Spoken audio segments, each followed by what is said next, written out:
Biz жақында гимнді өзгөртөбүз.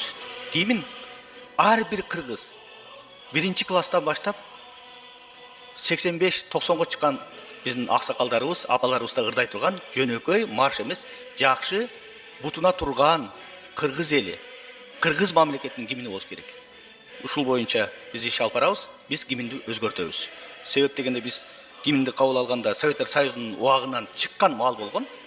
Азыр биз толук бутуна турган, кадыресе өнүгүү жолуна түшкөн мамлекетпиз. Ошон үчүн биз гимнди өзгөртүшүбүз керек.